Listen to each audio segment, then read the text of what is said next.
Hello' guys, তোমালোকৰ সকলোকে স্বাগতম জনাইছোঁ আমাৰ এই ইউটিউব চেনেলটোলৈ। অতি সুখবৰ আহিছে কেণ্ডিডেটসকলৰ বাবে। যিসকল কেণ্ডিডেটছে কটন ইউনিভাৰ্চিটিৰ ৰিক্ৰুইটমেণ্টৰ বাবে অপেক্ষা কৰি আছিলে, তাৰ অতি সুখবৰ আহি গৈছে 2024 চনৰ। আৰু ইয়াত দেখিব পাইছা কেইটা পোষ্ট আহিছে। ইয়াত টোটেল পোষ্ট আহিছে 9টা জুনিয়ৰ এছিষ্টেণ্টৰ পোষ্ট আহিছে।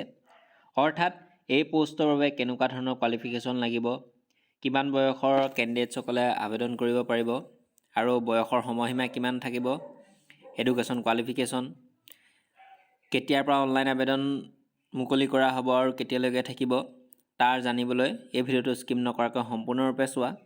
তো ব'লা আমি এই ভিডিঅ'টো আৰম্ভ কৰোঁ। পোনপ্ৰথমতে চোৱা কটন ইউনিভাৰ্চিটিৰ ৰিক্ৰুইটমেণ্ট 2024, অৰ্থাৎ কটন ইউনিভাৰ্চিটিৰ পৰা পদ মুকলি কৰা হৈছে 2024 চনৰ আৰু পদটোৰ নাম হৈছে জুনিয়ৰ এছিষ্টেণ্ট পোষ্ট। আৰু ইয়াৰ লাষ্ট ডেটটো হৈছে চোৱা কটন ইউনিভাৰ্চিটি 2/2/2024, অৰ্থাৎ 2 ফেব্ৰুৱাৰী তাৰিখে ইয়াৰ লাষ্ট ডেটটো হৈছে। যিসকলে অনলাইন আবেদন কৰিম বুলি ভাবিছে তো অনলাইন আবেদন অতি জলদি কৰি ল'বা, যিহেতু ইয়াৰ লাষ্ট ডেটটো হৈছে 2 ফেব্ৰুৱাৰী 2024। Cotton University has release a employment notification for the recruitment of 9 junior assistant post at Cotton university. ইয়াত দি দিছে 9টা জুনিয়ৰ এছিষ্টেণ্টৰ পোষ্ট মুকলি কৰি দিয়া হৈছে বুলি কটন ইউনিভাৰ্চিটিৰ ফালৰ পৰা, যিটো ইয়াত লিখি থোৱা আছে, তোমালোকে পঢ়ি চাই ল'ব পাৰিবা। কটন ইউনিভাৰ্চিটিৰ ৰিক্ৰুইটমেণ্ট 2024 ইয়াত দিয়া আছে চোৱা, জুনিয়ৰ এছিষ্টেণ্টৰ পোষ্ট মুকলি কৰা হৈছে। Name of post junior assistant, যিটো মই কৈ আছোঁ বাৰম্বাৰ। নন অফ পোষ্ট কেইটা সেইটোও মই কৈছোঁ 9টা। কেটেগৰী ৱাইজ ভেকেঞ্চিবিলাক ভাগ কৰা আছে, ঠিক আছে। ইয়াত ভাল ধৰণে চোৱা ভেকেঞ্চিকেইটা কেটেগৰী ৱাইজ যিকেইটা আছে মই কৈ দিছোঁ।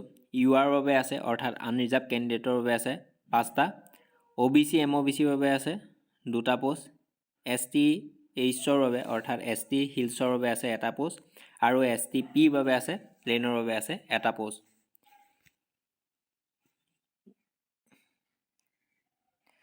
ৰিমিউনেৰেশ্যনটো হ'ব ইয়াত চোৱা, মানে তোমালোকৰ পে'টো হ'ব 14,000 পৰা আৰম্ভ কৰি 70,000 আৰু ইয়াৰ গ্ৰেড পে'টো হ'ব 8,700। এডুকেশ্যন কোৱালিফিকেশ্যনটো বিচাৰিছে ইয়াত চোৱা। এডুকেশ্যন কোৱালিফিকেশ্যনটো হৈছে গ্ৰেজুৱেট ডিগ্ৰী পাছ কৰা হ'লে কেণ্ডিডেটছে আবেদন কৰিব পাৰিবা, আৰু professor working experience in government office আৰু ইয়াত বিচাৰিছে এইবিলাক। আৰু চোৱা কি বিচাৰিছে, preferable working experience in government officer staff বা reported government institute of higher education, এনেধৰণৰ বিচাৰিছে, ঠিক আছে। আৰু তোমালোকৰ কম্পিউটাৰ চাৰ্টিফিকেটখন লাগিব ইয়াত বিচাৰিছে। এজ লিমিটটো চোৱা, upper age limit as per government, যিখিনি মানে নৰ্মেল গভৰ্ণমেণ্টৰ যিখিনি থাকে সেইখিনি মতে ধৰা হয়, ইয়াত সেইখিনিকে কৈছে। আৰু এপ্লিকেশ্যন ফি কিমান দিব লাগিব, এইটো অতি গুৰুত্বপূৰ্ণ। এপ্লিকেশ্যন ফি দিব লাগিব 1000 ৰুপিজকৈ, আৰু বাকী যি কেটেগৰী ৱাইজ কেণ্ডিডেট আছে সেইসকলে 50% ৰিলেক্সেশ্যন পাব, যেনে SC ST কেটেগৰীৰ লোকসকলে পাই যাবা, ঠিক আছে। কেণ্ডিডেটসকলে পাই যাবা। হাউ টু এপ্লাই, কেনেধৰণে আবেদন কৰিবা। কটন ইউনিভাৰ্চিটি যিয়ে ৰিক্ৰুইটমেণ্ট আহিছে। কটন ইউনিভাৰ্চিটি ইয়াৰ আবেদন কৰিবলৈ হ'লে তোমালোকে ইম্পৰ্টেণ্ট ৱেবছাইটৰ লিংকলৈ যাব লাগিব। অনলাইন এপ্লিকেশ্যন ফৰ্মখন ফিল আপ কৰিব লাগিব, আৰু ফৰ্মখন ফিল আপ কৰোঁতে সাৱধানে ফৰ্ম ফিল আপ কৰিবা। নিউ ৰেজিষ্ট্ৰেশ্যনত গৈ ক্লিক কৰিবা। নিউ ৰেজিষ্ট্ৰেশ্যনত গৈ ক্লিক কৰাৰ পিছত অনলাইন এপ্লিকেশ্যন ফৰ্মখন লগ ইন হৈ যাব, আৰু তাত নিজৰ পাৰ্চনেল এণ্ড এডুকেশ্যন ডিটেইলছবিলাক আপলোড কৰিব লাগিব, আৰু এইটো আপলোড কৰাটো নেচেচেৰী। আৰু তাৰপিছত গৈ তোমালোকে পে'মেণ্ট কৰিব লাগিব। পে'মেণ্ট কৰাৰ পিছতহে তোমালোকৰ ছাবমিট কৰিব পাৰিবা, আৰু ছাবমিট কৰি দিয়াৰ লগে লগে তোমালোকৰ এখন ফৰ্ম পাই যাবা। ফৰ্মখন পাই যোৱাৰ পিছত সেইখনৰ এখন প্ৰিণ্ট আউট উলিয়াই ল'বা। আৰু ইয়াত দি থোৱা আছে চোৱা, the printed copy of the online submitted form along with the relevant documents must be submitted offline to the registrar Cotton university. ইয়াত দিয়া আছে যে তোমালোকে যিখন ফৰ্ম ফিল আপ কৰিবা, যিসকল কেণ্ডিডেটছে, তো সেইখন ছাবমিট কৰাৰ পিছত যিখন প্ৰিণ্ট আউট উলিয়াবা, সেই প্ৰিণ্ট আউটখন গৈ কটন ইউনিভাৰ্চিটিত দিবগৈ লাগিব।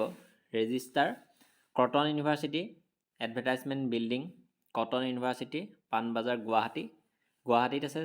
যিসকলে আবেদন কৰিবা গম পোৱা, আৰু যিসকলে গম নোপোৱাটো কথা নাহে, ইয়াত চবেই গম পায় কটন ইউনিভাৰ্চিটিখন ক'ত আছে, গুৱাহাটীত আছে 781001 আছাম ইণ্ডিয়া।